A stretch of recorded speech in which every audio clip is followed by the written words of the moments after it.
Welcome to my channel Code Story with MIK. तो आज अपने डायनेमिक प्रोग्रामिंग के प्लेलिस्ट का वीडियो नंबर 91 करने जा रहे हैं। ठीक है, LeetCode number 3117 hard marked है, but don't worry, I will make it very easy. काफ़ी सिंपल सा और इंट्यूटिव सोल्यूशन मैं आपको बताऊंगा और आप खुद से सोल्यूशन भी निकाल लोगे। आई एम प्रीटी श्योर आपको पूरा वीडियो देखने की ज़रूरत नहीं पड़ेगी। ठीक है, अब देखो, आज कॉन्टेस्ट में क्वेश्चन नंबर 4 है आई गेस, ये if I am not wrong. देखते हैं क्वेश्चन क्या है। गिवन 2 अरेज, आपको 2 अरे दे रखा है, एक का नाम नम्स है, एक का नाम है एंड वैल्यूज़। ठीक है, दो इसका लेंथ n दे रखा है, इसका लेंथ m दे रखा है। Okay, the value of an array is equal to the last element of that array. मतलब मान के चलते हैं कि कोई आपको अरे दे दिया गया है यहाँ पर A1 A2 A3 and so on. इस अरे का अगर आपसे कोई इंसान वैल्यू पूछेगा ना, तो आप बोल देना कि इस अरे का वैल्यू A3 है, मतलब लास्ट एलिमेंट जो भी है इस अरे का, वही इस अरे का वैल्यू होता है। तो यहाँ डिफिनेशन बता दिया कि what is the meaning of value according to this question. You have to divide nums, जो नम्स दे रखा है ना ये वाला, इसको आपको डिवाइड करना है इनटू m डिसजॉइंट कंटिगुअस सबअरेज। मतलब m डिसजॉइंट कंटिगुअस सबअरेज, मतलब कंटिगुअस में तोड़ना है आपको उनको, और ओवरलैपिंग नहीं होना चाहिए। मतलब ऐसा आप नहीं तोड़ सकते, जैसे ये है ना, आप इसको ऐसा नहीं तोड़ सकते कि 1 4 3 में तोड़ लिया और एक 3 3 2 में तोड़ लिया, ऐसे नहीं तोड़ सकते। डिसजॉइंट होना चाहिए, मतलब कोई भी कॉमन एलिमेंट नहीं होना चाहिए। मान लेते हैं 1 4 3 तोड़ा, 3 2 तोड़ा, या फिर ऐसे भी तोड़ सकते हो कि 1 4 तोड़ा, 3 को अलग रखा, ये 3 2 को रख लिया, है ना। बहुत सारे तरीके हैं इसको डिवाइड करने के। ठीक है, ओके। अब देखो ये क्या बोल रहा है, आपको इस तरह उसको डिवाइड करना है सब अरे में, सच दैट फॉर ith सब अरे, कोई मान लेते हैं ये एक सब अरे है, पहला सब अरे है। ठीक है, ये इसका पहला एलिमेंट Li है, इसका लास्ट वाला एलिमेंट Ri है। ठीक है, the bitwise and of the subarray elements is equal to the and values i।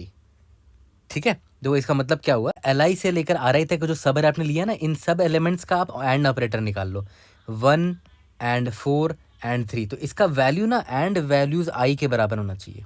देखो यहाँ पर ये जो 0 है इसके बराबर होना चाहिए। यहाँ पर वही बोल रहा है, is equal to and values i for all i जो है 1 less than equal to m, where and represent the bitwise and operator. अभी एग्जाम्पल दिखाऊंगा, वहाँ से और क्लियर हो जाएगा। अब देखो ये वाला मेन क्वेश्चन है, return the minimum possible sum of the values. ये वो वाला वैल्यू है, ये वाला वैल्यूज़ का मतलब क्या हुआ, जो भी आप सब अरे लोगे उसका last element. Minimum possible sum of the values of the m sub arrays, आपने मान लेते हैं m सब अरेज में तोड़ा है इस नम्स को, है ना, is divided into. If it is not possible to divide nums into m sub arrays satisfying these conditions, then return -1। ठीक है, देखते हैं ये क्या बोलना चाह रहा है। ये एग्जाम्पल से आपको और क्लियर हो जाएगा, मुझे भी एग्जाम्पल देख के ज़्यादा क्लैरिटी आई थी।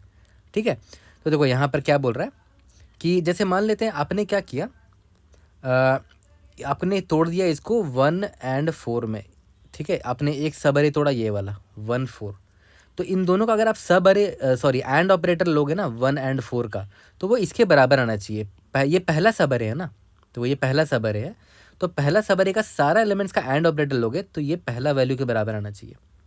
ठीक है, ओके, देख लेते हैं। मान लेते हैं अगर आपने इस सब अरे में तोड़ा है तो 1, ये 1 हो गया, और 4 क्या होता है, 1 2 4 0 0 1 हो गया। इसका एंड ऑपरेटर निकालो, 0 आ जाएगा, मतलब सही है। ठीक है, मतलब ये हमने सही तोड़ा है सब अरे को, तो एक सब अरे मैंने ये तोड़ लिया। ठीक है, और इसका एंड ऑपरेटर 0 आ रहा है ना, तो देखो यहाँ पर 0 है भी, है ना, ये 0 है, मतलब ये एक जो सब अरे मैंने तोड़ा है ये वाला, ये करेक्ट तोड़ा है मैंने। ठीक है, और इस सब अरे का वैल्यू क्या होगा, इस सब अरे का वैल्यू होगा 4। वैल्यू का मतलब क्या होता था, किसी भी अरे का लास्ट एलिमेंट, है ना, तो इसका लास्ट एलिमेंट क्या है, 4 है ना, तो इसका वैल्यू 4 हो गया। ठीक है, उसके बाद देखते हैं, मान लेते हैं उसके बाद आपने ये वाला सब अरे चुना। ठीक है, ये वाला सब अरे चुना, तो इसका एंड ऑपरेटर कितना होगा, 3 होगा, क्योंकि अकेला एलिमेंट है। और सही बात है, देखो यहाँ पर भी 3 है, तो आपने सही तोड़ा है। और इसका वैल्यू भी 3 होगा, क्योंकि यही इसका लास्ट एलिमेंट है। उसके बाद देखो ये 3 और ये 2 है, ये 3 को मान लेते हैं आपने अलग से एक सब अरे ले लिया, तो इसका एंड ऑपरेशन कितना होगा, 3 होगा। देखो ये 3 के बराबर भी है, और इसका वैल्यू भी 3 ही होगा, क्योंकि वही उसका लास्ट एलिमेंट है उस सब अरे का। ये लास्ट सब अरे है आपका 2। देखो यहाँ पर भी एंड ऑपरेटर 2 आ गया, और इसका वैल्यू भी 2 आएगा। इसका सम निकालते हैं, 4 3 7 3 9 2 11, 3 3 6 4 10 2, सॉरी 4 3 7 3 10 2 12 हो गया। तो देखो इसका आंसर 12 है। ठीक है, इसका आंसर 12 है। तो अब हो सकता है कि आप अलग अलग कुछ अलग टाइप के सब अरे तोड़ते हैं। मान के चलते हैं आप ऐसा भी तो तोड़ सकते थे कि आपने एक ये सब अरे ले लिया। ठीक है, तो ये पहला सब अरे है आपका, राइट। तो इसमें अगर आप सबका एंड ऑपरेटर लोगे, देखते हैं कितना आता है। 1 एंड 4 करोगे तो 0 आएगा, 0 एंड 3 करोगे तो 0 आएगा, फिर एंड 3 फिर 0 आ जाएगा। तो ओवरऑल इसका जो एंड ऑपरेटर वो 0 है, विच इज़ फाइन। देखो यहाँ पर भी 0 है। ठीक है, बस बट इसके बाद सिर्फ एक ही सब अरे आपके पास बचा है। बट यहाँ पर देखो कितने एंड वैल्यूज़ हैं, 1 2 3 एंड वैल्यूज़ हैं, है ना। इसका मतलब क्या हुआ कि आपने सिर्फ 2 ही सब अरे निकाले, एक पहला सब अरे ये, दूसरा सब अरे ये। नहीं, आपको कम से कम आपको 4 सब अरे तो चाहिए होगा ना। क्यों, देखो यहाँ पर 4 वैल्यूज़ है। पहला सब अरे का एंड ये आना चाहिए, दूसरा सब अरे का एंड ऑपरेटर ये आना चाहिए, तीसरा सब अरे का एंड ऑपरेटर ये आना चाहिए, चौथा सब अरे का एंड ऑपरेटर ये आना चाहिए। ठीक है, और जो जो सब अरे आपने लिया है उसका वैल्यू निकाल लेना और उन वैल्यू का सम कर देना, और वो सम में मिनिमम जो पॉसिबल सम आप ला सकते हो वही आपका आंसर होगा। ठीक है, तो प्रॉब्लम स्टेटमेंट थोड़ा कंफ्यूजिंग था बट एग्जाम्पल से थोड़ा और क्लियर हो गया। ठीक है, अभी एक और एग्जाम्पल देखता हूँ, वहाँ से आपको और ज़्यादा क्लियर होगा। ये वाला एग्जाम्पल देखो, ये एग्जाम्पल ज़्यादा अच्छा है, मुझे इससे ज़्यादा क्लैरिटी मिली थी। यहाँ पर देख रहे हो एंड वैल्यूज़ कितने हैं, 3 है। इसका मतलब आपको 3 सब अरे तो लाना पड़ेगा, मतलब इस नम्स को तोड़ के आपको 3 सब अरे में तोड़ना पड़ेगा इसको। ठीक है, तो पहला डिसीजन आप ले सकते हो कि आपने 2 3 5 एक सब अरे बनाया। ठीक है, ये वाला एक सब अरे बना लिया। देखो इसका एंड ऑपरेटर निकालते हैं, 2 एंड 3 एंड 5 करोगे तो 0 आ जाएगा, विच इज़ फाइन, यहाँ पर 0 आना भी चाहिए था। ठीक है, उसके बाद मान के चलते हैं आपने 7 7 7 का एक सब अरे बना लिया। अब इन तीनों का जब एंड ऑपरेटर लोगे 7 एंड 7 एंड 7, तो ऑब्वियस सी बात है 7 ही आएगा, तो यहाँ पर 7 है, विच इज़ फाइन, ये भी आपने सही किया है। एक मात्र लास्ट सब अरे ये बचा, इसका एंड ऑपरेटर 5 आएगा और यहाँ पर 5 है भी। ठीक है, यानी कि ये आपने बिल्कुल सही सब अरे में तोड़ा है। ठीक है, लेकिन इनका वैल्यूज़ निकाल लेते हैं। पहले वाले सब अरे का वैल्यू बताओ तो क्या होगा, उस सब अरे का लास्ट एलिमेंट 5। दूसरे वाले सब अरे का वैल्यू क्या होगा, उस सब अरे का लास्ट एलिमेंट 7। तीसरे वाले का लास्ट एलिमेंट 5 है। तो कितना आंसर है देखो तो, 7 5 12 5 17। ठीक है, अब आप कह देखो एक आंसर 17 आ गया। अब आप कह सकते हो कि आप कोई और सब अरे भी चुन सकते थे। जैसे एक पॉसिबल क्या है कि आपने चुना होता 2 3 5 7, है ना। अब देखो इसका भी एंड ऑपरेटर ना 0 ही होगा, 2 एंड 3 एंड 5 एंड 7 करके तो 0 ही होगा। और सही बात है, देखो यहाँ पर विच इज़ फाइन ऑल्सो, यहाँ पर 0 है, 0 मुझे चाहिए भी था। ठीक है, इसके बाद देखो मान लेते हैं आपने दूसरा सब अरे ये चुन लिया 7 और 7, इसका एंड ऑपरेटर 7 आएगा, यहाँ पर भी 7 है। ठीक है, तीसरा यहाँ पर है 5 और यहाँ पर 5 है। ठीक है, तो ये भी तो वैलिड सब अरे है, ये भी तो वैलिड डिवीजन आपने किया। बट इसका सम देखो निकालते हैं। अब पहले वाले सब अरे का वैल्यू क्या है, 7 है, लास्ट वाला एलिमेंट उसको वैल्यू बोलता है। दूसरे वाले सब अरे का वैल्यू 7 है, तीसरे वाले सब अरे का वैल्यू 5 है। इसका सम निकालते हैं, 7 7 14 5 19। तो बताओ तो बढ़िया कौन है, बढ़िया पहला वाला था, क्योंकि उसका मिनिमम वैल्यू है 17। यही यहाँ पर पूछ रहा है, return the minimum possible sum of the values of the M subarrays nums is divided into, है ना। जो आपने नम्स सब अरे, जितने एम सब अरे आपने तोड़े हैं, ठीक है, उनके वैल्यूज के सम निकाल लो। ठीक है, और ये इस कंडीशन को मीट करना चाहिए कि इसका एंड ऑपरेटर ये होना चाहिए, इसका एंड ऑपरेटर ये होना चाहिए, इसका एंड ऑपरेटर ये होना चाहिए। यहाँ तक क्लियर हो गया। ठीक है, तो इसका तो ऑब्वियस है, अब मैं तो 17 को ही आंसर मानूंगा अपना, क्योंकि 17 छोटा है, ये तो 19 बड़ा है, सो मैं अपडेट नहीं करूँगा। देखते हैं और कितनी पॉसिबिलिटी है, और भी बहुत सारे पॉसिबिलिटी है इसको ब्रेक करने का। एक और तरीका देख लेते हैं, मान के चलते हैं आपने किया होता 2 3 5 7 7, ये एक सबरे आपने चुना होता, फिर एक सबरे ये चुना होता, एक सबरे ये चुना होता। देखो अभी भी इसका एंड ऑपरेटर 0 है, विच इज़ फाइन, क्योंकि यहाँ पर मुझे 0 चाहिए था। इसका एंड ऑपरेटर 7 है, इसका एंड ऑपरेटर 5 है, विच इज़ फाइन। अब ये नहीं कि ये वैलिड सब, ये भी डिवीजन है ना, वैलिड है, बट इनका वैल्यू इसका सम निकालते हैं। इसका वैल्यू क्या होगा, पहले वाले सब अरे का 7, इसका 7 और इसका 5। अभी भी सम देखो 19 आया इस डिवीजन में भी, तो अब वैसे मेरे पास बेहतर आंसर 17 है, तो इसका आंसर 17 होगा। जितने भी पॉसिबिलिटीज़ आपने किए हैं, सारे पॉसिबिलिटीज़ में बेस्ट आंसर 17 है, मिनिमम आंसर सम जो आपने निकाला 17 है। ठीक है, यहाँ तक क्लियर हो गया। तो देखते हैं इंट्यूशन और हमारा थॉट प्रोसेस क्या होगा, कैसे इसको सॉल्व करेंगे। ओके, टू बी ऑनेस्ट ये क्वेश्चन काफ़ी सिंपल आपको लगने लगेगा अभी नेक्स्ट 2 मिनट्स के अंदर। देखो कैसे, ये पहला वाला जो अरे आपको दिख रहा है, ये आपका नम्स है, ये दूसरा वाला आपका एंड वैल्यू है। ठीक है, तो देखो मान के चलते हैं अभी आपका आई यहाँ पर है और यहाँ पर जे आपका यहाँ पर है। तो अभी आप आई से मान लेते हैं आपने एलिमेंट्स लेना स्टार्ट किया और अब आप डिसीजन लेना चाहते हो कि आप सब अरे किसको बनाओगे। या तो आप सब अरे सिर्फ इसका बना लो, या तो सब अरे आप इसका ना बना के आप इसका बना लो, ये एक सब अरे बना लो, या तो आप ये सब अरे बना लो, या तो आप, तो बहुत सारे ऑप्शंस है आपके पास।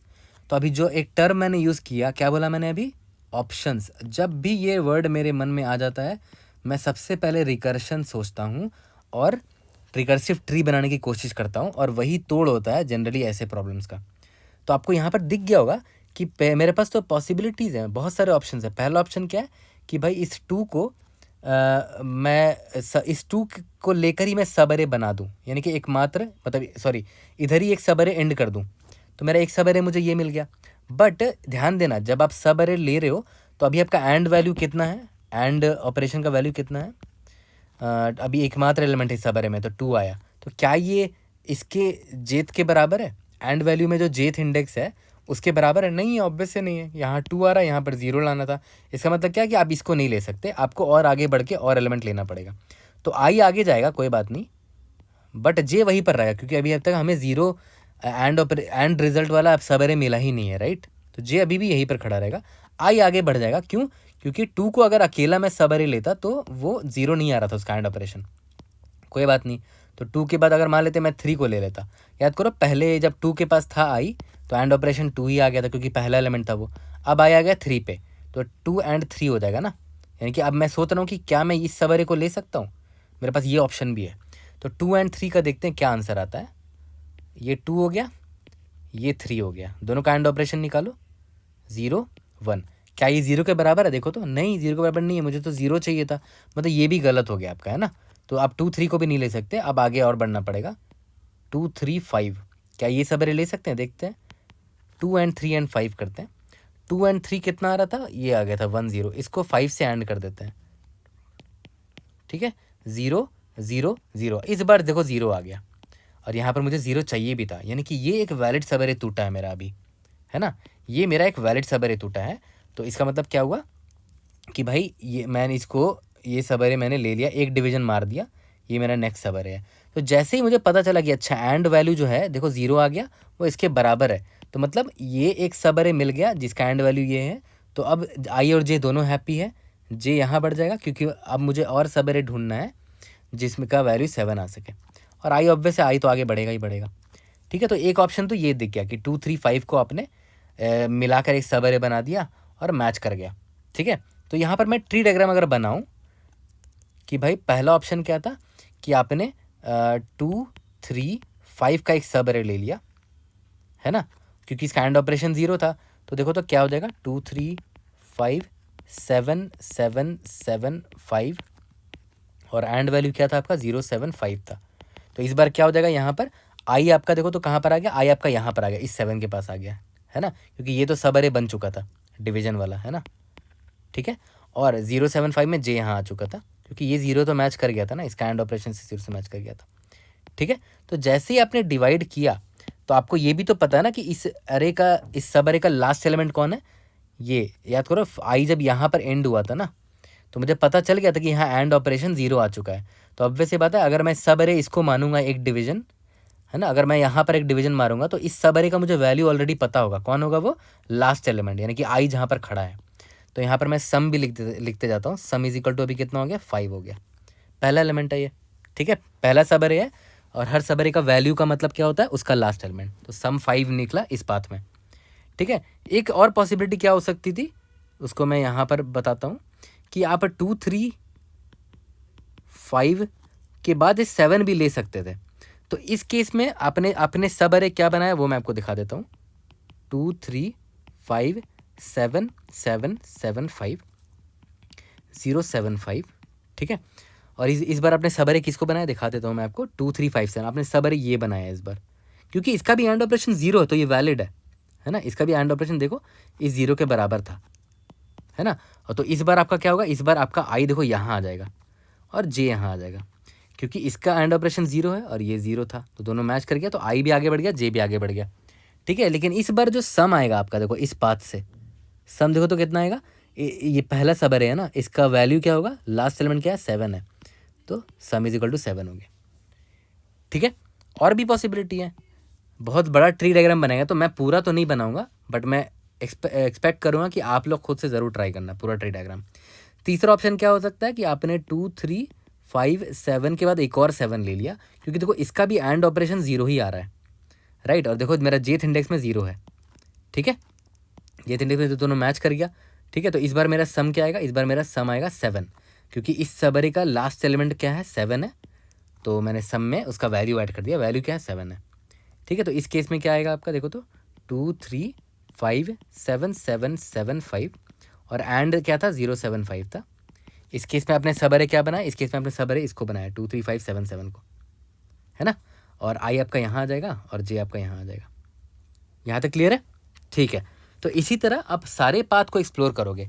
अब देखो यहाँ पर किसी एक पाथ में मैं आपको जाके दिखा देता हूँ। मान ले चलो इस पाथ को एक्सप्लोर कर लेते हैं ना, चलो कोई बात नहीं, चलो इस पाथ को एक्सप्लोर कर लेते हैं, है ना। ठीक है, अगर मैं इस पाथ को एक्सप्लोर करूँ तो देखते हैं अभी करंट एलिमेंट आई यहाँ पर है ना, तो मैं देख लेता हूँ मेरे पास ऑप्शन है क्या कि मैं इस 7 को ले सकता हूँ। और देखो ध्यान दो, सिंस मेरा यहाँ पर जो 2 3 5 था उसका एंड ऑपरेशन तो मैंने निकाल लिया, वो 0 के बराबर है। तो एंड ऑपरेशन में जो मेरी वैल्यू 3, याद करो 0 आ गया था ना, क्योंकि वो जे के बराबर आ गया था। और 2 एंड 3 एंड 5 0 आता, 0 आ गया था। तो अब मैं एंड ऑपरेशन को रीसेट कर दूंगा, हटा दिया मैंने 0 को, क्योंकि अब नया सब अरे स्टार्ट होने वाला है नम्स आई से, है ना। तो अब नया सब अरे स्टार्ट हुआ, तो पहले तो मैं ये देखूंगा कि क्या ये नम्स आई को मैं अकेला सब अरे बना सकता हूँ, है ना, बना सकता हूँ कि नहीं वो देखता हूँ। अगर बना सकता हूँ तो इसका देख लेता हूँ कि इसका एंड ऑपरेशन क्या आएगा। इसका एंड ऑपरेशन 7 आएगा, ठीक है। और अभी सिंस जे आगे बढ़ चुका है, यहाँ पर है जे, तो यहाँ पर भी वैल्यू 7 है क्या? हाँ है, यहाँ पर 7। तो मेरे पास एक पॉसिबिलिटी एक है कि मैं इसको इस तरह डिवाइड कर लूँ। पहला था 2 3 5, दूसरा 7 को मैंने डिवाइड कर लिया 7 7 5, है ना। तो मैं यहाँ पर ड्रॉ करके दिखा देता हूँ कि 2 3 5 याद है, पहले तो था ही, और अभी मैंने 7 में तोड़ दिया इसको, है ना। अब मेरा आई यहाँ आ चुका है, ठीक है। और मेरा एंड वैल्यू जो था 0 7 5, याद करो इसका एंड 7 था, इसका भी एंड 7 था, दोनों मैच कर गया। तो जे भी आगे बढ़ जाएगा, जे मेरा यहाँ पर आ जाएगा। यहाँ तक क्लियर है? जे मेरा यहाँ पर आ गया। ओके, पूरा देखो मैं फिर से रिपीट कर रहा हूँ, पूरा ट्री डायग्राम बहुत लेंदी हो जाएगा, इतना स्पेस भी नहीं है स्क्रीन में मेरे, ठीक है। तो एक ऑप्शन ये दिख गया कि आपने इसको ले लिया। दूसरा ऑप्शन क्या था कि भाई आप सिर्फ ये 7 ना लेके आप आई को इस आई को इग्नोर मार देते और आई को आगे बढ़ा देते, है ना। और एंड ऑपरेशन निकालते रहते। एंड अभी 7 था, अभी अब आई यहाँ पर आ गए, तो फिर इसमें भी एंड लगा दो, 7 आ गया, अभी भी एंड ऑपरेशन 7 ही आ रहा है। तो अब आप बोल रहे हो कि हो सकता है कि मैं इसको ले लेता, है ना। तो इस केस में देखो आपका सब अरे क्या बनता, यहाँ पर आपका सब अरे 7 बना था, यहाँ पर आपका सब अरे 7,7 बनेगा। और यहाँ पर वैल्यू याद रखना, याद करो वैल्यू क्या होगा इसका, 7 होगा, क्योंकि सब अरे 7 है, उसका लास्ट एलिमेंट 7 ही है। यहाँ पर भी वैल्यू 7 ही होगा, है ना, ठीक है। तो इसमें इस केस में क्या होगा आपका 2 3 5 था, 7 7 था, और 7 5 था, और ये 0 7 5 था, ठीक है। तो ध्यान देना मैं क्यों ले पाया इस 7 को, क्योंकि देखो जो ओवरऑल एंड ऑपरेशन आ रहा है, ये 7 और इस 7 का जो एंड ऑपरेशन आ रहा है वो एग्जैक्टली इस 7 के बराबर है। तो मैं ले सकता हूँ, मतलब ये वैलिड है। जो एंड ऑपरेशन आया मैं लिख देता हूँ, एंड ऑपरेशन कितना आया, तो देखो तो 7 ही आ गया, ठीक है। और ये 7 के बराबर है, तो मैच कर गया। मतलब एक तो मेरा 2 3 5 था ही, और अभी डबल 7 बन गया इस केस में, दूसरा सब अरे मेरा, ठीक है। और ये मैच कर गया था, तो आई मेरा इस बार यहाँ आ जाएगा और जे मेरा यहाँ पर 5 पर आ जाएगा, ठीक है। अब देखना आप ज़रूरी चीज़, इसको आप एक्सपैंड कर लेना, ठीक है। मैं बस आपको ये एक्सपैंड करके दिखाना चाह रहा हूँ, ओके। अब देखो यहाँ पर आई पर देखो, तो आपके पास ऑप्शन है क्या कि आप इसको अकेला सब अरे मान सको? नहीं मान सकते। क्यों? क्योंकि देखो ये 7 है और यहाँ पर जे जिसको पॉइंट कर रहा है वो 5 है ना। ऑब्वियस से बात, आप नहीं मान सकते उसको, ठीक है। तो ऑब्वियस है आप इसको नहीं मानोगे, तो आप इसको बड़ा करने की कोशिश करोगे। अब आई यहाँ पर ले आए आप, है ना। तो यहाँ पर आप एक और पाथ पे आ गए, तो 2 3 5 7 7 7 5, है ना। इस बार आई कहाँ गया? इस बार आई यहाँ पर आ गया, ठीक है। 0 7 5 और जे यहीं पर है अभी भी, ठीक है। तो अब देखो मेरा एक सबर ये था, एक सबर ये था, और अभी एक सबर ये मैं बनाने की कोशिश कर रहा हूँ। इसका एंड ऑपरेशन कितना है? 7 एंड 5। क्या 7 एंड 5 5 के बराबर होता है? देख लेते हैं। ये 7 हो गया, ये 5 हो गया, 1 हो गया, 0 हो गया, 1 हो गया। नहीं, 7 एंड 5, हाँ ये 5 के बराबर है ना। देखो तो 1 2 4, हाँ ये 5 के बराबर है। तो ये एक वैलिड आंसर मुझे मिल गया, है ना। तो इस बार देखो क्या होगा, 7 एंड 5 5 के बराबर है, तो मैंने 7 और 5 को ले लिया। इसका एंड ऑपरेशन इस 5 के बराबर था, तो अब मेरा क्या होगा 2 3 5 7 7 7 5, आई आगे बढ़ जाएगा, ठीक है। 0 7 5 और यहाँ जे आगे बढ़ जाएगा, है ना। और याद रखना यहाँ पर सम आपका क्या होगा, सम आपका क्या होगा, इस सब अरे का लास्ट वैल्यू वही होगा ना, तो 5, ठीक है। अब देखो आई और जे दोनों आउट ऑफ बाउंड हो गया, मतलब हमने पूरा का पूरा सब अरे को एकदम करेक्ट डिवीजन कर दिया सो दैट ये भी मैच कर गया होगा इससे, ये भी मैच कर गया होगा किसी से, ये भी मैच कर गया होगा किसी से, तभी तो जे यहाँ लास्ट पे पहुँच गया, तभी तो जे और आई दोनों आउट ऑफ बाउंड हो गए। याद रखना, आई भी आउट ऑफ बाउंड हो गया एंड जे भी आउट ऑफ बाउंड हो गया, दोनों आउट ऑफ बाउंड हो गए। इसका मतलब हमने बहुत सही डिवीजन करते करते आई और जे को आगे बढ़ाया, तभी तो दोनों साथ में आउट ऑफ बाउंड हुए हैं। ठीक है, अब देखते हैं इस पाथ में हमारा सम क्या निकल कर आता है। यहाँ पर हमें कितना मिला था वैल्यू, 5 मिला था, ये रहा 5, और यहाँ पर मिला था 7, यहाँ पर मिला था 5, है ना, तो मुझे मिला था 17। देखो हमने क्या क्या डिवाइड किया था, 2 3 5 7 7 और 7 5 ना, 2 3 5 7 7 7 5। 2 3 5 का एंड ऑपरेशन 0 के बराबर है, 7 7 का एंड ऑपरेशन 7 के बराबर है, 7 5 का एंड ऑपरेशन 5 के बराबर है। तो वैलिड डिवीजन किया हमने, और सबका अगर सम निकालना होता था तो कैसे निकालते थे, इस 2 3 5 का वैल्यू क्या होगा 5, 7 7 का वैल्यू क्या होगा 7, 7 5 का वैल्यू क्या होगा 5। ऐसे वैल्यू मतलब क्या होता है, लास्ट एलिमेंट। तो 7 5 12 5 17, ठीक है, तो आंसर आ गया, इस केस में 17 आ गया मेरे पास आंसर। ठीक है, और याद करो मिनिमम मेरा यही था ना, 17 ही आया था। ओके, बट अब देखो ध्यान दो कि अभी तो ये एक पाथ हो गया 17 वाला, अभी अभी इस पाथ को एक्सप्लोर करते ना तो यहाँ से आपको 19 आता, और इस पाथ से एक्सप्लोर करते यहाँ से भी 19 आता, तो बेस्ट आंसर यही होता आपका। तो आपको सारे पॉसिबल आंसर्स देखने हैं, और जिससे जो बेस्ट आंसर आया, जो मिनिमम होगा वही आपका आंसर होगा। ठीक है, जो मिनिमम होगा वही आपका आंसर होगा। तो ये ट्री डायग्राम अगर आप देखोगे तो अब ट्री डायग्राम से आप कोड बड़े आसानी से लिख लोगे, और अभी मैं आपको कोड पूरा करके दिखाऊंगा लाइन बाय लाइन, और वो जो मैं लाइन बाय लाइन कोड लिखाऊंगा एग्जैक्टली इस ट्री डायग्राम का जेरोक्स कॉपी होगा, वो कुछ एक्स्ट्रा और नया चीज़ मैं नहीं बताऊंगा, ताकि आप रिलेट कर सको कि ट्री डायग्राम से कैसे मैंने कोड में कन्वर्ट किया है ना, स्टोरी टू कोड कैसे किया है। ठीक है, तो चलो अब स्टोरी टू कोड करते हैं। देखो एकदम एक एक लाइन आपको समझ में आएगा। स्टार्ट करते हैं। मैंने क्या बोला था, मैं सिंपल सा एक सॉल्व फंक्शन लिखूंगा। रिकर्शन में तो मैं यही करता हूँ हमेशा, हमें नम्स तो भेजना ही भेजना है, और जो मेरा एंड वैल्यूज़ वाला अरे है वो भी भेजना है मुझे, एंड वैल्यू। और सिंस दोनों का 0th इंडेक्स से स्टार्ट कर रहे हैं, तो इसका 0th इंडेक्स और इसका 0th इंडेक्स, दोनों का 0th इंडेक्स है। और करंटली मेरा एंड ऑपरेशन का कितना वैल्यू है वो मैं एक वेरिएबल में स्टोर कर लूँगा, एंड वैल नाम से। ठीक है, या तो एंड ऑपरेशन लिख देता हूँ कि एंड ऑपरेशन अभी मैं करते चल रहा हूँ, ऑन द फ्लाई मैं एंड ऑपरेशन निकालता रहूँगा, और उसकी क्या वैल्यू है ना, वो मैं इसमें स्टोर करते रहूँगा। तो ये मैं कॉल करूँगा आराम से, और ये मेरा सॉल्व फंक्शन होगा, यही मेरा आंसर लेकर आ जाएगा। अब मैं यहाँ पर सॉल्व फंक्शन लिखता हूँ, देखा ध्यान देना, इंट सॉल्व, मैं नम्स पास किया, मैंने एंड वैल्यू पास किया, दोनों वेक्टर हमें दे रखा है इनपुट में, आई पॉइंटर नम्स को पॉइंट करेगा, जे पॉइंटर एंड वैल्यू को पॉइंट करेगा, और ये मेरा एंड ऑपरेशन होगा जिसमें मैंने वैल्यू एंड ऑपरेशन असाइन करता रहूँगा मैं। ठीक है, यहाँ तक क्लियर है। अब देखो ध्यान दो, सब कुछ स्टार्ट करने से पहले एक चीज़ पहले ही क्लियर कर लो। देखो तो इंडेक्स आई है, ये इंडेक्स जे है, ये एंड ऑपरेशन का इनिशियल वैल्यू क्या रखोगे।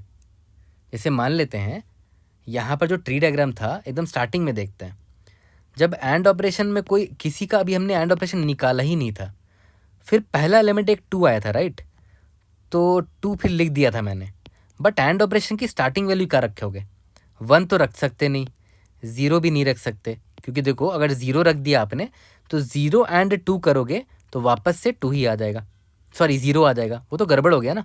तो एंड ऑपरेशन में 0 तो नहीं रख सकते इनिशियल वैल्यू, तो क्या आपको 1 रखना चाहिए। तो देखो ध्यान दो, अगर आपने 1 रख दिया तो 1 का इस 2 से एंड ऑपरेशन निकालोगे, देखो क्या आ जाएगा, 0 आ जाएगा। भाई ये भी गड़बड़ है, यानी कि आप ना 1 रख सकते हो ना 2 रख सकते हो।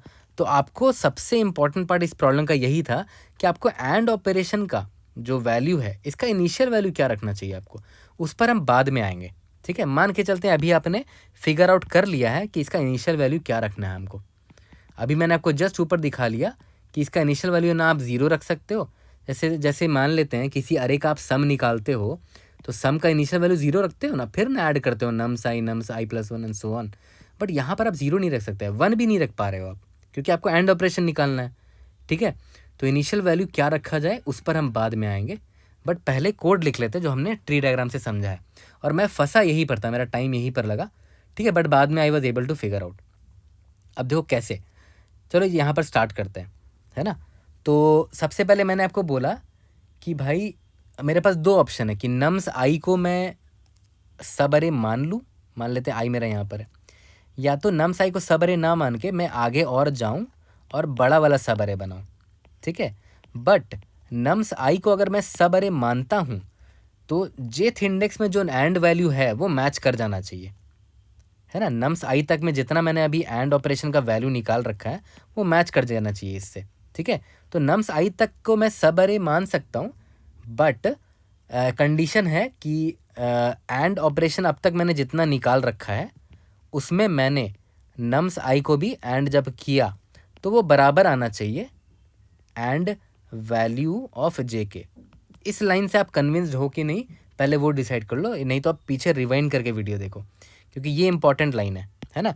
अब तक मैंने जितना भी एंड ऑपरेशन निकाला है सारे एलिमेंट का, और अभी जस्ट मैं ith इंडेक्स पर हूँ तो उसमें मैंने एंड निकाला, इन दोनों का एंड निकालने पर, ठीक है, अगर एंड वैल्यू जे के बराबर आ गया तभी मैं मान सकता हूँ कि ठीक है नम्स ऑफ आई तक मैं एक सब अरे ख़त्म कर सकता हूँ, मतलब एक डिवीज़न मैं इस आई पर मान सकता हूँ, ठीक है।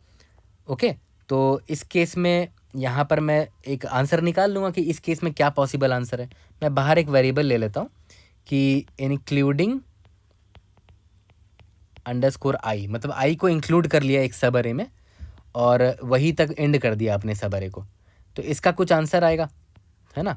तो इसका कुछ आंसर जो होगा वो मैं यहाँ लिख देता हूँ, इंक्लूडिंग अंडरस्कोर आई, ठीक है, इज इक्वल टू, सिंस मैंने निकाल लिया है इसका एंड ऑपरेशन, ओवरऑल नम्स आई तक का सब अरे का एंड ऑपरेशन निकाल लिया है और वो इसके बराबर है, तो अब बस मुझे क्या करना है, इस सब अरे का वैल्यू निकालना और सम निकालना उनका ना।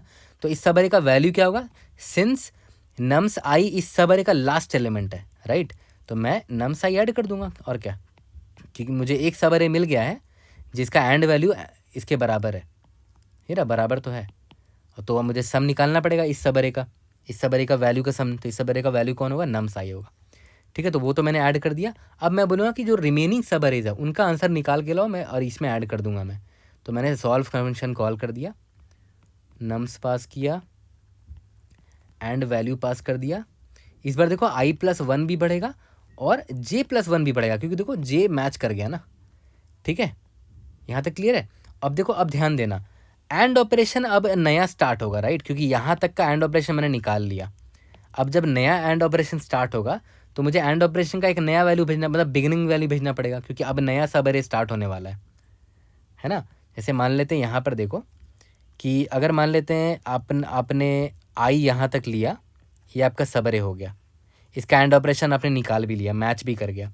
अब जब नया सब अरे यहाँ से स्टार्ट करोगे तो फिर से एंड ऑपरेशन को आपको रीसेट करना पड़ेगा, क्या है ना, कुछ नया वैल्यू डालना पड़ेगा, जो कि अभी आपको नहीं पता। याद करो, मैंने आपको बोला था ना कि इनिशियल वैल्यू क्या होना चाहिए, वो आपको अभी नहीं पता, वो मैंने बोला कि बाद में डिस्कस करेंगे। ये रहा इनिशियल वैल्यू, अभी आपको नहीं पता, है ना, यही हमें डिस्कस करना है, ठीक है। तो वो अभी मैं यहाँ क्वेश्चन मार्क लिख देता हूँ कि एंड वैल्यू अब हमें क्या भेजना चाहिए, क्योंकि अब नया स्टार्ट हो रहा है ना, ठीक है। ये तो हो गया कि अगर आपने इस इंडेक्स आई पर एंड कर दिया आपने सब अरे को, कि आपने आई को इंक्लूड कर लिया। दूसरा ऑप्शन क्या हो सकता है कि आपने आई पर अपने सब अरे को एंड नहीं किया, तो मैं लिख देता हूँ एक्सक्लूड अंडरस्कोर आई, एक वेरिएबल ले लेता हूँ। इसका मतलब क्या हुआ कि आपने इस इंडेक्स आई पर अपने सब अरे को एंड नहीं किया है, तो ऑब्वियस सी बात है वो इस सब अरे का वैल्यू होगा भी नहीं, तो मैं सिंपली सॉल्व फंक्शन लिख दूंगा, कॉल कर दूंगा, और आई को बढ़ाना पड़ेगा आपको, लेकिन जे वहीं पर रहेगा, क्योंकि अभी तक आपने एंड निकाला ही कहाँ है ना, मतलब अभी तक आपने, मतलब सब अरे आपका एंड कहाँ हुआ है अभी, तो जे वहीं पर रहेगा, अभी आपने मैच नहीं किया है ना। i+1 और जे आपने पास कर दिया। अच्छा, उससे पहले नम्स ये सब लिख देते हैं, नम्स एंड वैल्यू i+1 तो हो गई होगा, जे लेकिन अभी मैच नहीं हुआ ना, ये रहा मैच कहाँ हुआ है अभी आपका एंड ऑपरेशन, तो जे अभी वही रहेगा, वेट कर रहा है मैच होने का, ठीक है, यहाँ तक क्लियर है। अब सिंस आपका अभी आपने नम्स आई को एक्सक्लूड किया, बट वो उस सब अरे में है ना, वो नम्स आई वाला एलिमेंट, तो एंड ऑपरेशन में उसको लेना पड़ेगा आपको।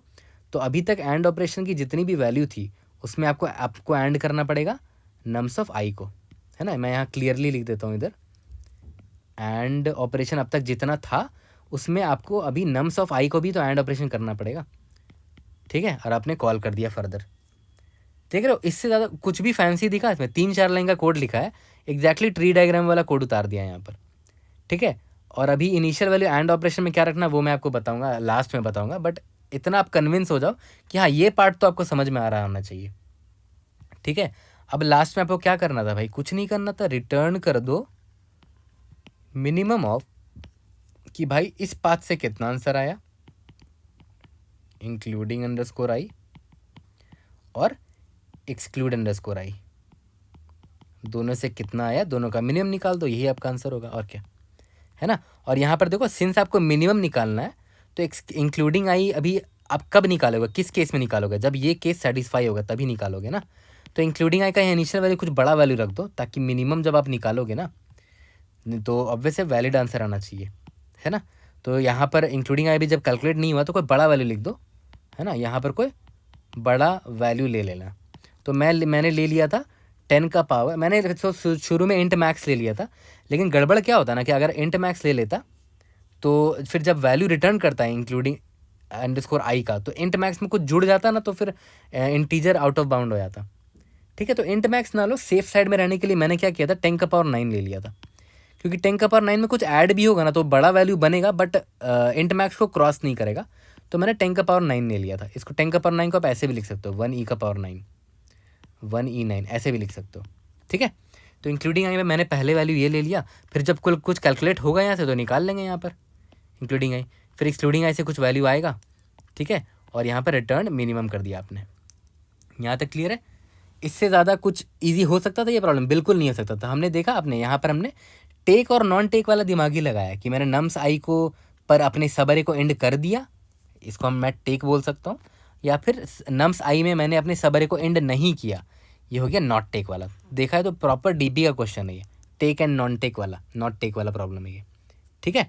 तो अब आते हैं कि भाई रिकर्शन तो कॉल मार रहे हैं अंधाधुन, लेकिन आपने अब कभी ये सोचा कि हमें बेस केस भी लिखना पड़ेगा, ये रिकर्शन लिख रहे हैं हम लोग, ठीक है। तो बेस केस तो मैंने आपको पहले ही बता दिया था कि भाई हमारा बेस्ट केस सिनारियो क्या होगा कि भाई आई जो है ना वो greater than equal to nums dot size हो गया, ठीक है, नम्स डॉट साइज हो गया। एंड उसी वक्त यहाँ पर मैं लिख भी देता हूँ, इफ़ अगर जे भी greater than equal to and value dot size हो गया, मतलब उसी वक्त दोनों आउट ऑफ बाउंड हो गए। तो याद करो मैंने आपको यहाँ पर सिखाया भी था कि अगर दोनों आउट ऑफ बाउंड हो जाते हैं, यहाँ पर देखो आई भी आउट ऑफ बाउंड हो गया था, जे भी आउट ऑफ बाउंड हो गया था, मतलब हमने सारे वैल्यूज़ मैच कर दिए थे, ठीक है, सारे वैल्यूज़ मैच कर दिए थे। तो इसका मतलब क्या हुआ कि आपने सारे वैल्यूज़ मैच कर दिए हैं, अब आपको और कोई सम निकालना है नहीं, तो आप यहाँ से रिटर्न कर जाओ, तो रिटर्न 0 कर दो, क्योंकि आप कुछ मैच होने वाला है ही नहीं, दोनों आउट ऑफ बाउंड हो चुके हैं, ठीक है। बट ऐसा भी तो हो सकता है कि आई आउट ऑफ बाउंड हो गया लेकिन जे आउट ऑफ बाउंड अभी तक नहीं हुआ है। अब आप सोचोगे ये ऐसा केस कैसे हो सकता है, ऐसा केस पॉसिबल है। मैं आपको अभी एग्जांपल दिखा देता हूँ। मान के चलते हैं आपका था यहाँ पर ऐसा मान के चल लो कि इसी एग्जांपल को ले लेते हैं, यहाँ पर जो ऊपर लिया था ना मैंने 235,775 235,775 और यहाँ पर था 075, है ना। तो मान के चलते हैं आपने कुछ ऐसा केस कर दिया कि आई यहाँ पर था और जे यहाँ पर था, आपने 235,777 यहाँ तक का आपने ले लिया एक सबरे, पहला सबरे आपने यहाँ तक का ले लिया, पहला सबरे, ठीक है। तो अब देखो इस सबरे का जो रिजल्ट होगा आई थिंक वो 0 होगा, क्योंकि देखो 2 and 3 0 होता है, 0 and 5 0 होता है, फिर 070 070 070, तो ओवरऑल सम एंड ऑपरेशन 0 आ गया और इससे मैच भी कर गया। तो आपको लगा कि हाँ ये सबरे करेक्ट है, तो मैच कर गया, तो आई और जे दोनों को आगे बढ़ा दो, आई यहाँ बढ़ गया और जे यहाँ बढ़ गया, ठीक है। अब एक चीज़ ध्यान दो, ये 5 और ये 7 तो मैच कर रहा है नहीं, है ना, एंड ऑपरेशन कहाँ मैच कर रहा है, तो मुझे लगा कि चलो आई को और आगे बढ़ाना पड़ेगा। देखो आई आउट ऑफ बाउंड हो गया इस बार, देख रहे हो, इस बार आई आउट ऑफ बाउंड हो गया लेकिन जे आउट ऑफ बाउंड अभी तक हुआ ही नहीं है, तो ये मेरा इनवैलिड केस हुआ, क्योंकि आपको 3 सबरे तो बनाना ही था और आपने सिर्फ एक ही सबरे बनाया, मतलब आप गलत रास्ते पे निकल गए, आपने गलत डिवीजन मार दिया। तो देख रहे हो इस बार आई आउट ऑफ बाउंड हो गया, जे आउट ऑफ बाउंड नहीं हुआ, तो ये वही केस है। देखो आई आउट ऑफ बाउंड हो गया लेकिन देखो जे आउट ऑफ बाउंड नहीं हुआ है। अगर जे भी आउट ऑफ बाउंड हुआ था तो मैंने रिटर्न 0 कर दिया, लेकिन अगर जे भी आउट ऑफ बाउंड नहीं हुआ है मतलब एल्स केस में, तब तो इनवैलिड केस हो गया ना, तो कोई बड़ा सा वैल्यू भेज दो, 1e⁻9 भेज दो, क्योंकि ये इनवैलिड केस है और आपको आंसर में मिनिमम निकालना है ना, इसलिए मैंने यहाँ बड़ा वैल्यू भेजा है ना, क्योंकि मुझे मिनिमम निकालना है आंसर में। तो इनवैलिड केस को बनाने के लिए मैंने क्या किया, एक बहुत बड़ा वैल्यू भेज दिया, 10⁻9 भेज दिया, ठीक है, ताकि मैं बोल सकूँ कि हाँ ये इनवैलिड रहा होगा पक्का, ठीक है। लेकिन अब आप बोलोगे भैया सिर्फ आई आउट ऑफ बाउंड थोड़ी जे भी आउट ऑफ बाउंड हो सकता है। हाँ डेफिनेटली हो सकता है। देखो अभी मैं आपको दिखा देता हूँ कि जे भी आउट ऑफ बाउंड हो सकता है। मान के चलते हैं यहाँ पर आपने क्या किया, आई यहाँ पर है, जे यहाँ पर है, ठीक है। मान के चलते हैं आपने 2 3 5 को एक सब अरे बना लिया, तो आपका आई यहाँ पर आ गया होगा, और 2 3 5 जो सब अरे वो वैलिड है, क्योंकि देखो इसका एंड ऑपरेशन 0 है और यहाँ पर भी 0 है, तो ऑब्वियस है जे भी आगे बढ़ जाएगा, ठीक है। अब देखो जे यहाँ पर आ गया। अब देखो यहाँ 7 है, तो आपका मन किया कि आप इसको एक सब अरे बना लो, सिर्फ इसको। तो देखो इसका एंड ऑपरेशन कितना आएगा, 7 आएगा सारे एलिमेंट्स का, और इसका एंड ऑपरेशन 7 है ऑलरेडी, ठीक है। तो ये दोनों ही मैच कर गया है ना, तो फिर आई आगे बढ़ेगा और जे आगे बढ़ेगा ना, जे यहाँ आगे बढ़ गया। अब देखो आपका मन क्या है कि आप बस इस सब अरे को लो, ठीक है। और सिंस इसका एंड ऑपरेशन 7 है, इसका भी एंड ऑपरेशन 7 है, तो यू आर हैप्पी, आपने आई को आगे बढ़ा दिया, जे को भी आगे बढ़ा दिया, तो आई आगे बढ़ा और जे आगे बढ़े, तो इस बार जे आउट ऑफ बाउंड हो गया। मतलब आपको जितने सबरे बनाने थे उतने आपने बनाए ही नहीं, अपने कम ये अभी आप और सबरे बनाना पड़ेगा आपको, जो कि गड़बड़ है ना। आपको बनाना कितना था, आपको सिर्फ बनाना था 3 सबरे, एक सबरे का रिजल्ट इतना आना चाहिए था, एक सबरे का रिजल्ट इतना आना चाहिए था, एक सबरे का रिजल्ट इतना आना चाहिए था। आपने 3 तो इधर ही बना दिए, अभी यहाँ पर 2 एलिमेंट और बचे रह गए, ऑब्वियसली इनवैलिड केस आपने कर दिया। तो इस केस में भी हम क्या करेंगे, इनवैलिड आंसर भेज देंगे, तो हम एक बहुत बड़ी वैल्यू भेज देंगे, 10⁻9 भेज देंगे, एक बड़ा वैल्यू भेज देंगे। आंसर मिनिमम मांग रहा है ना क्वेश्चन में, मैं एक बहुत बड़ा वैल्यू भेज दूंगा 10⁻9, क्योंकि इनवैलिड केस है। देखो मैंने यहाँ लिख दिया है, एल सिर्फ जे अगर आउट ऑफ बाउंड हो गया तो मैं क्या भेज दूंगा, रिटर्न 10⁻9, इनवैलिड आंसर भेज दिया। यहाँ तक क्लियर है, ठीक है। तो ये इंपॉर्टेंट पार्ट था, यहाँ तक तो आपको सब समझ में आ गया होगा। अब आते हैं कि भाई एंड ऑपरेशन का इनिशियल वैल्यू क्या होगा, ये बहुत इंपॉर्टेंट चीज़ है। यहाँ पर मैं थोड़ा सा मुझे लेट हो गया था, अभी मैं आपको दिखाता हूँ। ध्यान दो, हमें एंड ऑपरेशन का इनिशियल वैल्यू चाहिए, जो अभी हमें नहीं पता। तो ऑब्वियस सी बात है, जब पहली बार जब नम्स आई यहाँ पर आएगा, मतलब एक नया सब अरे जब स्टार्ट हो रहा होगा, तो जैसे ही मैं यहाँ पर एंड ऑपरेशन करना चाहूँगा इस 2 का इससे, तो मैं चाहूँगा ना कि यहाँ पर एंड ऑपरेशन 2 ही आ जाए। यहाँ इस पर जो भी वैल्यू होगी इसकी इनिशियली, उसका अगर मैं 2 से 2 मतलब नम्स ऑफ आई से अगर मैं एंड ऑपरेशन करूँ, तो नम्स ऑफ आई ही आ जाना चाहिए, राइट, क्योंकि अभी जस्ट पहला वैल्यू है ये। तो यहाँ पर एक्स में हमें क्या रखना चाहिए, तो देखते हैं यहाँ पर नम्स आई की वैल्यू अभी देखो 2 है ना, 2 का मतलब क्या हुआ, बाइनरी रिप्रेजेंटेशन क्या हो जाएगा, 2 का 1 और 0 हो जाएगा। तो अब देखो ध्यान दो, यहाँ पर हमें क्या रखना चाहिए कि ये इसमें कोई इफेक्ट ना हो। यहाँ एक्स में हमें क्या रखना चाहिए, खुद सोचो। अगर एक्स में आपने रख दिया, सभी में 1 1 रख दिया, देखो इस नम्स आई को रिप्रेजेंट करने के लिए 2 डिजिट चाहिए होते हैं, ठीक है। तो आपने 2 डिजिट का 1 1 ले लिया, तो देखो इन दोनों का एंड ऑपरेशन लोगे ना, तो वापस से 1 0 ही आ जाएगा। और मैं वही चाहता था, 1 0 मतलब 2, बाइनरी रिप्रेजेंटेशन है ये।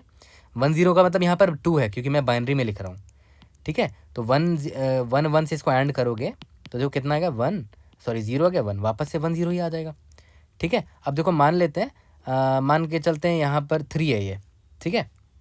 चलो 3 नहीं, मान के चलते हैं स्टार्टिंग वैल्यू कुछ और होता, मान लेते हैं स्टार्टिंग वैल्यू 7 होता, 3 होता, 4 होता एंड सो ऑन। तो आई मान लेते हैं यहाँ पर है, तो 7 को रिप्रेजेंट करने में कितने बिट्स लगते हैं, 7, 1 2 3, ये 7 है, 7 का बाइनरी रिप्रेजेंटेशन है ये। तो ठीक है, तो मैं पता है एंड ऑपरेशन का इनिशियल वैल्यू क्या रखूँगा, कितने बिट्स लगे इसको रिप्रेजेंट करने में, 3 ना, तो मैं यहाँ पर 3 बार 1 लिख दूंगा। तो 3 बार 1 लिखूँ, तो अब मैं एंड ऑपरेशन निकालूंगा, तो देखो 1 1 1 ही आ जाएगा, वापस से 7 ही आ गया, जो कि मैं एक्सपेक्ट कर रहा था, यही मैं चाहता था, ठीक है। तो यहाँ से हमें एक चीज़ समझ में आ गया कि मैं जो भी वैल्यू लूँ एंड का, उसमें सारे 1 ही होने चाहिए, सारे 1 ही होने चाहिए, ठीक है। तो इसके लिए देखो मैंने क्या किया, मैंने देखा कि मैक्स जो कंस्ट्रेंट है ना, वो कुछ ऐसा दे रखा है कि एंड वैल्यू जो है ना, आपका अरे दे रखा है, उसका जो भी वैल्यू है वो ग्रेटर देन इक्वल टू 0 होगा एंड लेस देन 10⁻5 होगा। मतलब मैक्सिमम वैल्यू एंड का इतना ही हो सकता है, ठीक है। तो मैंने क्या किया, 10⁻5 को रिप्रेजेंट करने के लिए ना, पता है 17 बिट्स चाहिए होते हैं, 17 बिट्स। 10⁻5 जो भी वैल्यू होगी उसको रिप्रेजेंट करने के लिए 17 बिट्स चाहिए होते हैं, ठीक है। तो मैंने क्या किया, मैंने वर्स्ट केस में क्या किया, एंड को ना, इस एंड को 17 बिट ले लिया, 17 बिट का 1 सेट कर लिया, कितना, 17 बिट्स का, ज़्यादा से ज़्यादा मैंने ले लिया, कि वो, ताकि इसका मैं किसी से भी एंड करूँ तो वही नंबर आ जाए। जैसे मान लेते हैं 17 बिट का 1 ले लिया आपने, सब 1 1 है, इसको आप 2 से एंड ऑपरेशन लगाओ, वापस से 2 ही आ जाएगा। देखो कैसे, 2 को लिखते हैं बाइनरी में, 2 को कैसे लिखते हैं 0 1, बाकी तो 0 होगा ना भाई, तो बाकी तो कैंसिल ही हो जाएगा, 0 आ जाएगा बाकी। बस यहाँ पर देखो ये 0 आ गया, 1 1 1 आ गया, 1 0 0 आ गया, तो देखो अभी भी इसकी वैल्यू क्या है, 2 की 2 ही रह गई। ठीक है, तो मैंने क्या किया, मैंने यहाँ दिमाग लगाया कि भाई 17 बिट का ही ले लेते हैं एंड ऑपरेशन की इनिशियली वैल्यू। ठीक है, तो 17 बिट का 1 लाने के लिए बहुत सारे तरीके हैं। एक सिंपल सा ट्रिक ये होता है कि आप 1 को 17 बिट का आपको 1 चाहिए ना, तो इसका एक ट्रिक पता है क्या होता है, 1 को लेफ्ट शिफ्ट 17 मारो तो देखो क्या हो जाएगा, 1 है, इसका बाइनरी रिप्रेजेंटेशन क्या होगा देखो तो 0 1 होगा, और क्या, इसको लेफ्ट शिफ्ट 17 मारोगे तो कैसे क्या होगा, ये 1 जो है लेफ्ट शिफ्ट 17 होगा, तो यहाँ पर 1 आ जाएगा और यहाँ पर ऐसे ऐसे ऐसे कुछ कुछ 0 0 पैडिंग हो जाएगा, है ना, ऐसे ही होता है ना लेफ्ट शिफ्ट। इसमें -1 कर दोगे ना तो पता है यहाँ 17 बार 1 आ जाएगा। ये बहुत पुराना ट्रिक है, आई थिंक बहुत लोगों को पता भी होगा ऑलरेडी, कि मान लेते हैं आपको चाहिए एक ऐसा नंबर जिसमें 5 बार 1 हो बाइनरी रिप्रेजेंटेशन में, तो आप कुछ मत करना, 1 को लेफ्ट शिफ्ट मारना 5 से और उसमें -1 कर देना, तो आपको ये मिल जाएगा। तो मैंने यहाँ पर भी वही किया कि मैंने 1 लेफ्ट शिफ्ट 17 मारा, उसमें -1 किया, तो मुझे ये मिल गया 17 बिट का 1 1 1 1 1 मिल गया। ठीक है, तो यहाँ पर मैं वही करने वाला हूँ। इनिशियल वैल्यू मैं क्या रखूँगा देखो तो, यहाँ मैं भेज देता हूँ, 1 को लेफ्ट शिफ्ट मारा 17 बार और -1 कर दिया, तो मुझे पता क्या मिल गया, 17 बार 1 सेट वाला एक नंबर मिल गया। किसी को भी इससे एंड ऑपरेशन लोगे ना, जितने भी मेरे वैल्यूज़ हैं नम्स आई में, तो वही नम्स आई मिल जाएगा स्टार्टिंग में, और मुझे स्टार्टिंग ही वैल्यू चाहिए थी एंड ऑपरेशन की। और देखो ध्यान दो, यहाँ पर भी मैंने अभी लिखा नहीं था, क्योंकि देखो अब नया सब अरे स्टार्ट होने वाला है इस वाले केस में। ये केस याद है ना क्या था, कि नम्स आई में मैंने एक सब अरे को एंड कर दिया है, तभी तो नम्स आई को देखो ऐड कर लिया था वैल्यू, ये वैल्यू है एज पर the definition, the last element that is i, nums i is the value of that sub array. अब तो इसके बाद क्या होगा, एक नया सब अरे स्टार्ट होगा i+1 से, और यहाँ j+1 बढ़ा दिया था, तो नया सब अरे स्टार्ट होगा, तो यहाँ पर भी एंड ऑपरेशन रीसेट होगा ना, तो यहाँ पर फिर से रीसेट होगा, तो फिर से वही भेजूंगा मैं, 1 को लेफ्ट शिफ्ट 17 किया और -1 भेज दिया। ये बहुत इंपॉर्टेंट पार्ट था, और ये चीज़ें आपको आनी चाहिए। जब मैं फ्यूचर में बिट मैनिपुलेशन वाले कॉन्सेप्ट प्लेलिस्ट बनाऊंगा, तो ये सारी चीज़ें आपको, छोटी छोटी चीज़ें जब बताऊंगा, एक्चुअली में है बहुत सारी चीज़ें, तो मैं अभी कभी कभी समझ में नहीं आता कि मैं किस प्लेलिस्ट में क्या बताऊं। जैसे आज मैं ये प्रॉब्लम सॉल्व कर रहा था, तो मेरे नज़र में ये आ गया, तो मैंने सोचा कि मैंने आज तक आपको किसी भी वीडियो में ये चीज़ नहीं बताई थी, तो चलो आज इस वीडियो में बता दी। बट कंसेप्ट प्लेलिस्ट आएगा बिट मैनिपुलेशन का, तो वहाँ पर ये सारी चीज़ें हम कवर कर लेंगे। ठीक है, बट आपको यहाँ पर ये सिर्फ समझ में आ गया कि क्यों मैंने अलग से एक टॉपिक बनाया, बस ये समझाने के लिए कि एंड ऑपरेशन का इनिशियल वैल्यू हमें क्या रखना चाहिए था। ये इंपॉर्टेंट है, इसीलिए मैंने अलग से इस पे स्ट्रेस दिया। इन चीज़ों को भी एक्सप्लेन करना ज़रूरी है, स्पेशली फॉर दोस्त जो बिगिनर है, जिन लोगों ने ये चीज़ें अभी नहीं देखी हैं अभी तक ये। ठीक है, तो देखा है, तो हमारा कोड कंप्लीट हो गया। मजाक मजाक में हमने क्या किया, टेक एंड नॉट टेक वाला दिमाग लगाया, दैट्स इट। और यहाँ सम निकालते चले गए और एंड ऑपरेशन भी निकालते चले गए, है ना। देखो यहाँ पर एंड ऑपरेशन भी निकालते चले जा रहे हैं। कुछ नहीं था इस प्रॉब्लम में, बस आपको वही फिगर आउट करना था कि आपके पास ऑप्शंस है, तो ऑप्शंस है तो ट्री डायग्राम बनेगा। ठीक है, तो यहाँ पर अगर आप ध्यान दो, तो वर्स्ट केस में क्या होगा कि नम्स आई के सारे एलिमेंट में आपके पास 2 ऑप्शंस होगा, कि आप उसको टेक करो या आप उसको टेक नहीं करो, 2 ऑप्शंस होगा। तो ऑब्वियसली इसका टाइम कॉम्प्लेक्सिटी क्या होगा, एक्सपोनेंशियल होगा, क्योंकि आपके पास हर एक इंडेक्स के लिए 2 ऑप्शन है। ठीक है, वर्स्ट केस में क्या होगा कि हर एक इंडेक्स में आपके पास 2 ऑप्शन हो जाए, वर्स्ट केस बोल रहा हूँ। तो ऑब्वियस है टाइम कॉम्प्लेक्सिटी एक्सपोनेंशियल जाएगा, क्योंकि आप पॉसिबिलिटी ट्राई मार रहे हो। ट्री जब बनाओगे तो देख रहे हो 2 ब्रांचेज निकलता चला जाएगा, तो वो एक्सपोनेंशियली आपका टाइम कॉम्प्लेक्सिटी ग्रो करेगा इसका, है ना। तो इसीलिए इसका टाइम कॉम्प्लेक्सिटी जो है वो एक्सपोनेंशियल भागेगा। तो ऑब्वियस ये वाले कोड जो मैंने लिखा है इससे पास तो नहीं होगा, हमें मेमोराइजेशन करना पड़ेगा, और आज वाले वीडियो में मैं सिर्फ मेमोराइजेशन ही बताऊँगा। ठीक है, क्योंकि अभी मुझे जाना भी है, तो कम टाइम है मेरे पास, तो बॉटम अप के अलग से वीडियो बना दूंगा इसके लिए मैं, अगर आपको चाहिए होगा तो। ठीक है, तो मेमोराइजेशन के लिए भी मैं अभी समझाऊंगा आपको बैठ के। बट सबसे पहले देखते हैं रिकर्शन और रिकर्शन से हमारा कोड एक्सेप्ट होता है कि नहीं। रिकर्शन और मेमोराइजेशन का कोड लिखते हैं। मैंने पहले ही एन और एम निकाल दिया है, nums dot size and values dot size. ठीक है, मैंने क्या बोला था कि मैं सिंपल सा यहाँ पर रिजल्ट में स्टोर कर लेता हूँ, सॉल्व नम्स भेजूँगा एंड वैल्यूज़ भेजूँगा, इंडेक्स आई यानी कि 0, इंडेक्स जे यानी कि 0, और मेरा एंड ऑपरेशन का करंट वैल्यू क्या है है ना। तो याद करो इनिशियल वैल्यू मैंने आपको क्या बोला था रखने के लिए, 1 को लेफ्ट शिफ्ट करो 17 से, ठीक है, और उसमें -1 कर दो, तो इनिशियल वैल्यू आपका आ जाएगा, सारे 17 बिट 1 सेट होंगे, ठीक है। और लास्ट में आपको क्या करना है, रिटर्न रिजल्ट कर देना है। ओके, अब हम लोग लिखने जा रहे हैं अपना सॉल्व फंक्शन, सिंपल सा इंट सॉल्व।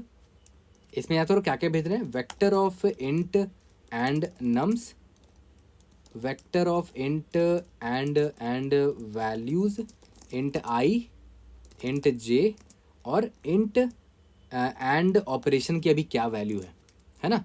अब देखो ध्यान दो, मैंने आपको बेस केस पहले ही बता दिया था कि अगर आई जो है मेरा greater than equal to n हो जाता है, ठीक है, तो उस केस में मैं ये भी चेक कर लूँगा कि क्या जे भी मेरा greater than equal to M हो गया। दोनों अगर आउट ऑफ बाउंड हो गया मतलब हमने सारे का सम निकाल लिया, रिटर्न 0 कर दो, ठीक है। और अगर ऐसा हुआ कि सिर्फ आई आउट ऑफ बाउंड हुआ, जे आउट ऑफ बाउंड हुआ ही नहीं है, मतलब आपने पूरे सबरे कवर ही नहीं किए, पूरे एंड वैल्यूज कवर ही नहीं किए, तो ये इनवैलिड केस है। मैंने इस केस में 1e⁻9 भेजा, आप कुछ और भी बड़ा वैल्यू भेज सकते हो, ठीक है। और दूसरा केस क्या था कि एल सिर्फ J greater than equal to M हो गया, मतलब जे आउट ऑफ बाउंड हो गया, ठीक है, तो उस केस में भी मेरा इनवैलिड है, तो रिटर्न 1e⁻9। आप कोई और भी बड़ा वैल्यू भेज सकते हो, ठीक है। ओके, अब पहला केस क्या था कि मैंने इंक्लूड किया आई को,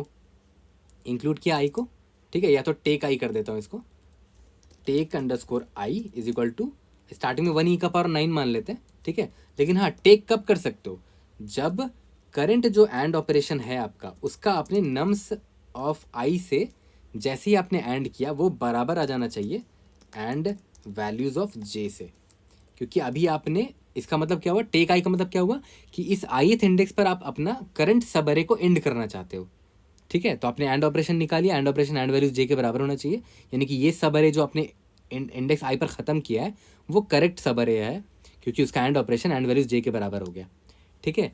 और टेक अंडरस्कोर आई का वैल्यू क्या होगा, करंट सब अरे का वैल्यू क्या होगा, जो लास्ट एलिमेंट है इस सब अरे का, नम्स आई लास्ट एलिमेंट है, plus solve nums and values.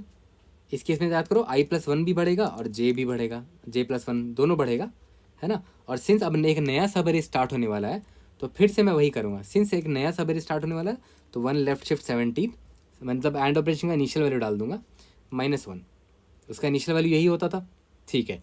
और अगर मैंने नॉट टेक आई किया, ठीक है, इसका मतलब क्या हुआ कि मैंने यहाँ पर अपने सब अरे को एंड नहीं किया है, नम्स एंड वैल्यूज़ i+1 बढ़ेगा, जे लेकिन वहीं पर रहेगा।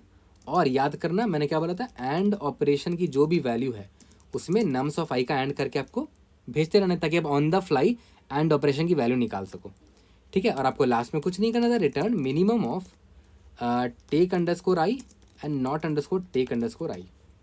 यहाँ तक क्लियर है? ओके, इसको हम लोग रन करके देख लेते हैं, आई थिंक हमने कुछ मिस तो नहीं किया है। Let's see if able to pass all the test cases. उसके बाद सबमिट करके देख लेंगे, हाँ देखो पास तो हो गया है ना। इसको सबमिट करके देख लेते हैं, most probably time limit exceed होगा। देखो मैंने भी काफ़ी गलतियाँ करी, मैंने भी बहुत सारे तरीके से सबमिट करने की कोशिश की, ऑप्टिमाइज़ करने की कोशिश की थी, ठीक है। टाइम लिमिट एक्सीड मेरा भी आया था। हाँ, अब देखो यहाँ पर एक चीज़ आपको गड़बड़ क्या दिख रही होगी, देखो आंसर 10⁻9 आ गया। पता है इस केस में क्या हुआ होगा, इस केस में ये हुआ होगा कि आपका जो सारे इनवैलिड केसेस होंगे, ठीक है, सारे इनवैलिड केसेस रहे होंगे। तो देखो आपने, आपका जो रिजल्ट आया होगा ना, यहाँ पर 10⁻9 आ गया होगा, क्योंकि देखो यहाँ पर टेक आई 10⁻9 है ना। तो अगर दोनों केसेस से इनवैलिड आंसर्स आते हैं तो लास्ट में 10⁻9 का मिनिमम और नॉट टेक आई का, टेक अंडरस्कोर आई का वैल्यू भी 10⁻9 आ गया, नॉट टेक आई का वैल्यू भी 10⁻9 आ गया, मान के चलते हैं। तो उस केस में यहाँ पर रिजल्ट में क्या आएगा, 10⁻9 आएगा। तो वैसे केस में आपको चेक करना पड़ेगा कि अगर ये 10⁻9 ही रह गया, इनवैलिड केसेस था सारे के सारा, तो -1 रिटर्न करना है, और अगर ऐसा नहीं है तब रिजल्ट रिटर्न करना है। देखो यहाँ पर आपका एग्जाम्पल में दे भी रखा था एक इनवैलिड केस, देखो 1 2 3 4 और 2 जो है, इसमें कोई ऐसा पॉसिबिलिटी है ही नहीं। There is no possible way to divide nums into a single sub array to have the bitwise and of elements 2 आप एंड ऑपरेशन ला ही नहीं सकते, तो कभी आपका आंसर आएगा ही नहीं, है ना। तो 10⁻9 ही आपका रह जाएगा वैल्यू जो आपने इनिशियली में लिया था। तो यहाँ पर चेक कर लेना कि 10⁻9 अगर रह गया पक्का मतलब इनवैलिड आंसर रहा होगा, तो उस केस में आपको -1 रिटर्न करना है, ठीक है। अब सबमिट करोगे तो टाइम लिमिट एक्सीड आएगा, गलत नहीं आएगा। इसके बाद हम लोग मेमोराइजेशन पर आते हैं। मेमोराइजेशन को अच्छे से समझना, ठीक है। मेमोराइजेशन को समझेंगे, फिर मेमोराइजेशन को यहाँ पर अप्लाई करेंगे। तो टाइम लिमिट एक्सीड हो गया। अब जल्दी से चलते हैं और मेमोराइजेशन को समझने की कोशिश करते हैं। हम लोग मेमोराइजेशन पर ध्यान देते हैं। इसका मेमोराइजेशन पे थोड़ा ज़्यादा टाइम स्पेंड करेंगे, क्योंकि आज का मेमोराइजेशन बहुत ही अच्छा है और बहुत ही कीन ऑब्जर्वेशन चाहिए होती है ऐसे मेमोराइजेशन करने के लिए। अगर आप नोटिस करो तो हमारे जो सॉल्व फंक्शन था उसमें 3 वेरिएबल चेंज हो रहा था, आई, जे और एंड ऑपरेशन की जो भी वैल्यू थी, ठीक है। तो अब एक चीज़ ध्यान दो, 3 वेरिएबल है तो आपको लगता होगा कि हाँ भाई 3 3D अरे ले लेंगे और मेमोराइज कर देंगे। ये आई के लिए होगा, जे के लिए होगा, ये एंड ऑपरेशन का जो भी वैल्यू होगा उसके लिए होगा, ठीक है। बट इससे काम नहीं बनेगा। काम क्यों नहीं बनेगा वो मैं आपको अभी बता देता हूँ। देखो ध्यान दो, मान के चलते हैं आई यहाँ पर था, मान के चलते हैं यहाँ पर था, एक छोटा सा केस ले रहा हूँ मैं, और मान के चलते हैं जे यहाँ पर था आपका, ठीक है। एक सिनारियो लेकर चल रहा हूँ, ठीक है। और आपने कुछ ऐसा कर लिया था कि आई आपने ऐसा बना लिया था, मतलब सॉरी, पहला सब अरे आपने ऐसा बना लिया था और दूसरा सब अरे आपने ऐसा बना लिया था, मान के चलते हैं।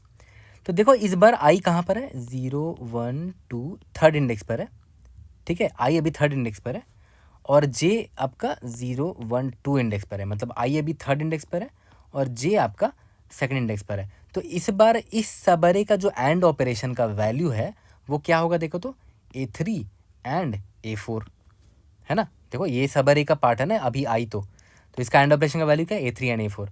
अब ये भी तो हो सकता है कि आप ये सब अरे ना लेके आपने कुछ ऐसे लिया होता, इसको ले लिया, ठीक है, इसको ले लिया और यहाँ से स्टार्ट किया है। आई आपका यहाँ पर है। इस बार भी देखो आई मेरा इंडेक्स नंबर 3 ही पर है, 0 1 2 3, और जे भी आपका इंडेक्स नंबर 2 ही पर है।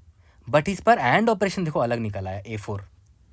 भाई ये तो गड़बड़ है, देख रहे हो। For same I and J different and operation की वैल्यू हो सकती है, डिफरेंट एंड ऑपरेशन की वैल्यू हो सकती है। यहाँ पर थोड़ा सा ट्रिकी था कि भाई for same I and J different and operation की अगर वैल्यू हो सकती है तो हमें पता है मेमोराइजेशन कुछ ऐसे करना पड़ेगा कि आई कॉमा जे है ना, इस आई कॉमा जे के लिए मल्टीपल एंड ऑपरेशन का वैल्यू हो सकता है, मल्टीपल एंड ऑपरेशन का वैल्यू, ठीक है। इस आई कॉमा जे के लिए मतलब मान के चलते हैं 3,2, ये 3 है, ये 2 है, आई इज इक्वल टू ये आई है, ये जे है, इसके लिए मल्टीपल ये हो सकता है, एंड ऑपरेशन का वैल्यू हो सकता है, या तो A3 एंड A4 हो सकता है, जो कि अभी मैंने आपको दिखाया पहला वाला केस, या तो A4 हो सकता है, ठीक है। तो अब फ्यूचर में मान लेते हैं आपने आई कॉमा जे पर आप पहुँचे और वो 3,2 पर था, ठीक है, 3,2 पर था आई कॉमा जे। तो अब आपको पता करना है, और आप मान के चलते हैं 3,2 पर हो और अभी आपका एंड ऑपरेशन का वैल्यू ना A4 है, मान के चलते हैं। तो आप ढूंढोगे कैसे, आप पहले जाओगे 3,2 पर और ये देखोगे कि क्या 3,2 पर A4 वाला स्टेट का मैंने आंसर पास में निकाल रखा है। तो आपको यहाँ पर ढूंढना पड़ेगा कि एंड ऑपरेशन का वैल्यू यहाँ पर A4 है क्या, नहीं ये तो A3 एंड A4 है, हाँ ये रहा A4 है, मतलब आपने पास में स्टोर कर रखा है। तो इफिशिएंटली यहाँ पर A4 आपको सर्च करने के लिए आपको क्या लेना चाहिए, या तो अनऑर्डर्ड सेट ले लो या तो अनऑर्डर्ड मैप ले लो, कुछ भी ले सकते हो। यहाँ पर अनऑर्डर्ड मैप ले लोगे तो आप आराम से A4 को सर्च कर सकते हो, ठीक है। कि भाई आई कॉमा जे में जो मैप है ना, ये मैप ले लो, इसको में जो मैप है उसमें फाइंड अगर मैं करूँ, फाइंड A4, तो वहाँ पर अगर A4 है तो पक्का मैंने 3 2 और ये A4 के रिलेटेड वाला जो आंसर है मैंने निकाल रखा होगा पास्ट में। देख रहे हो, सबसे टफेस्ट पार्ट यही था इसका, मेमोराइजेशन का, ठीक है। और मुझे लगता है कि ये मेमोराइजेशन की वजह से ये प्रॉब्लम हार्ड है, बट आई होप आपको मैं ये समझा पाया हूँगा।